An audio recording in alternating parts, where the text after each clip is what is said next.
It's organized crime worth millions. And despite joint efforts from a global task force, including the FBI, the Jamaican Lottery Scam keeps evolving, exploiting loopholes in the law and turning unsuspecting victims into criminals. What you have to say for yourself? What's for dinner? What's going on here? What's that stink? What's this for? What time is it? What's that? Elementary, my dear Watson.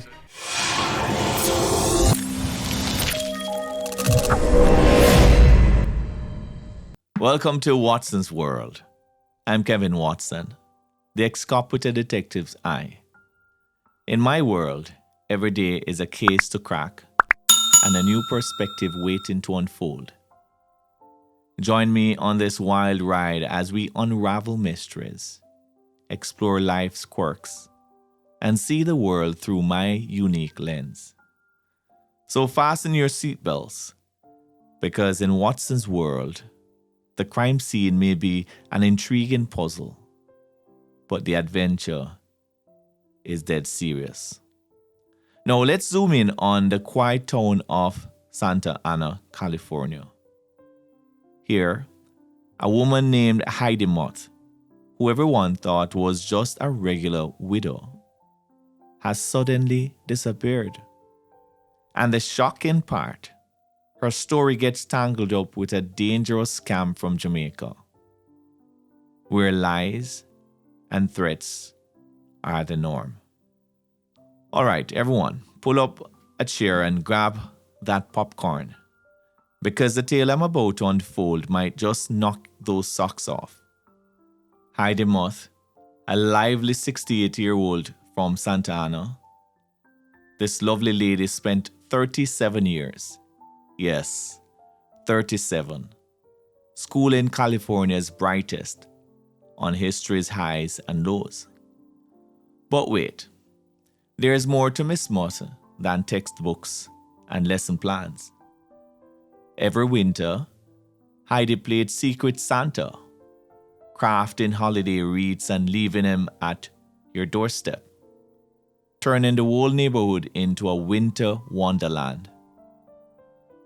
But her generosity wasn't confined to the holidays. Over at St. Cecilia's Catholic Church in Tustin, she's your go-to gal for funeral arrangements. And at home, she's cooking up spaghetti or playing cards with her dear brother, Sam Galasso, her roommate. It's like a Rockwell painting, the very essence of heartwarming. But then, like a plot straight out of a Hollywood thriller, our history teacher turned holiday elf pulls a disappearing act. And where does she resurface? Not in the cozy confines of California. No, siree. It's Montego Bay, Jamaica. But hold on to those hats, because she's not basking under the sun or sipping on a pina colada on the beach. Distressingly, she's found on a dirt path in an upscale neighborhood with not just a bruise or a scratch, but multiple stab wounds to her head and upper body. It's the twist no one saw coming. Everyone's jaw on the floor. Why was our beloved wreath queen in Jamaica? Who could possibly wish harm upon such a sweet soul? And here's the kicker. Heidi's close friend, Sarah Skiermeyer, drops a whisper that turns the volume up on this mystery. Someone in Jamaica owed our Heidi some serious cash. And just like that, our feel-good story takes a turn into true crime territory. All right, let's dive a little deeper. You know those annoying scam calls promising you've won some obscure lottery? Yep, those ones. Well, at the heart of it all is the notorious Jamaican lottery scam. Think of it as the bad cousin of the telemarketing family, scamming since phones were a thing. And with the internet's rise, let's just say they have leveled up. Now, while scams might seem like a global trend, Jamaica seems to be the HQ of this operation. Believe it or not, the FBI reckons this sneaky business pulls in a whopping $1 billion a year in Jamaica. That's almost half of what the beautiful island makes from tourists sunning themselves on its beaches. So, who is falling for these scams? Sadly, it's mostly senior citizens in the United States, and there are a few in Canada. We're talking about a mind-boggling 30,000 calls or emails every single day, breaking more hearts and wallets than a popular boy band. In just 1 year, the Federal Trade Commission had its hands full with over 141,000 complaints. And here's the kicker. That might just be a drop in the ocean, as many victims are too red-faced to even report it. But it's not just about lost money. This scam business in Jamaica has a dark side, and it's getting darker. Jamaica is known for its reggae beats and beautiful beaches. It is now grappling with a spike in murder. Murders have accounted for over 1,000 lives lost per year for the last 2 decades. As a matter of fact, Jamaica is among the top 10 countries with the highest murder rates in the world. Okay, brace yourself, because things are about to get a little twisty, a little windy. You remember Heidi Muth, our sweet wreath-maker from Santa Ana. It turns out she might have been one of the first US folks to face the lethal end of the Jamaican Lottery Scam. Now, the big brains behind these scams, they don't play around.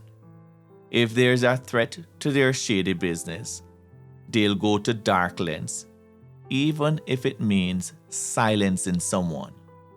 So, how does a nice lady like Heidi get mixed up in this? Here's how the scam really rolls. You get a call or email screaming, you have won the lottery. But oh, there's a tiny detail they forgot to mention. You've got to send some cash first. Think of it as an entry fee, or let's call it handling cost. They'll ask you to wire it, maybe through Western Union or MoneyGram or any other remittance services available. I imagine, of course, by now they have other sophisticated methods. But surprise, surprise, the promised fortune, yeah, that's never coming. Now, some people, they get mad. They dial up these scammers, demanding their dream vacation money back. But guess what? They end up sending even more cash. Isn't that crazy? And this ugly dance goes on and on. Sometimes the people who get scammed start scamming, pulling in their buddies and family into this mess, with the aim of trying to recover all the monies that they have lost. Now, here's where Heidi fits into this jigsaw. Enter Sergeant Kevin Watson, a detective from the Jamaican police force. And yes, that's me. As you all know, I was a police officer in Jamaica, and this was my area of expertise.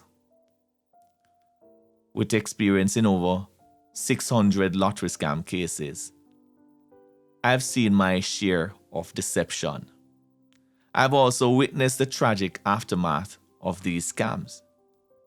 Numerous deaths and gang-related activities. all fueled by the relentless drive of the lottery scam. These Jamaican scammers, notorious for their ruthless, show no mercy to those who dare interfere with their operations.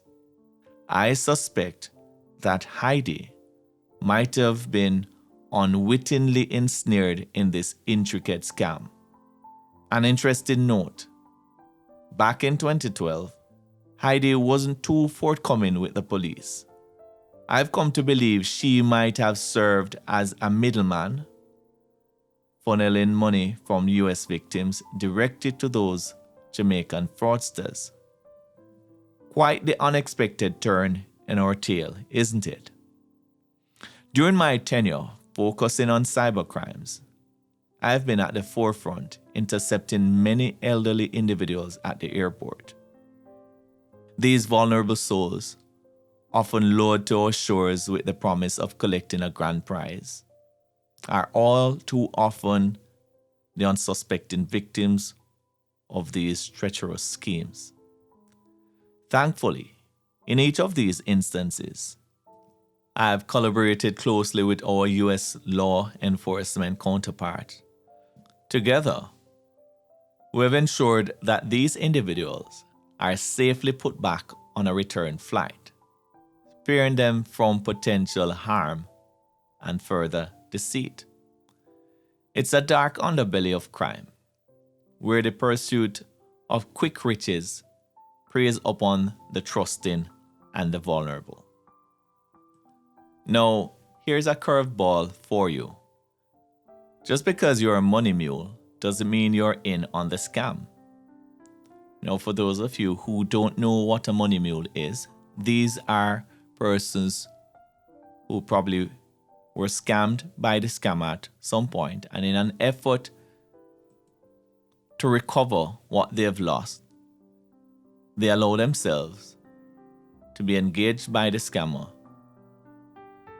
so that they can be used to retrieve monies from unsuspecting victims and then transport that money to Jamaica.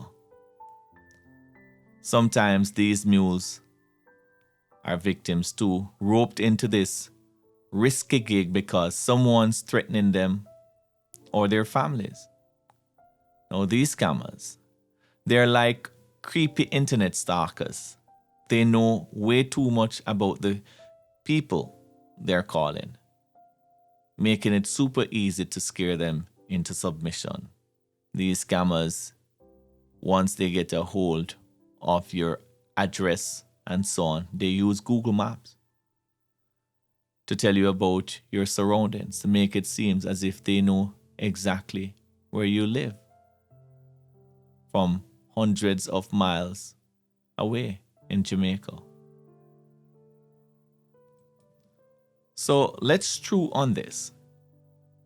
Did Heidi Muth dive headfirst into this scam? Or was she just another pawn caught up in a nasty game? What was she chasing in Jamaica? A dream? A lie? A threat? And is it too wild to think her Jamaican links might have led to her tragic end? Heidi Muth's story isn't just a bedtime mystery. It's a stark wake-up call about how dark the web of deceit can get in our oh-so-connected world. We have got to unpack not just Heidi's tale, but the bigger picture of scams that are running rampant out there in Jamaica. So here's a challenge for you. How do we shield ourselves and our folks from these scammy pitfalls? How do we shout from the rooftops about the dangers of cons like the Jamaican Lottery ruse? Drop your thoughts, wisdom, and even your own wild stories down in the comments. Let's get a conversation going. One that might just keep someone else from walking in Heidi's shoes. Guys, as per usual, if you're not yet a subscriber of Watson's World, go ahead and click on the subscription button right now. Also click on the notification bell so that you'll be alerted every time I upload a new video. You can also follow me on X, Instagram, and Facebook at The Noble Cop. My beautiful people, until next time, walk good.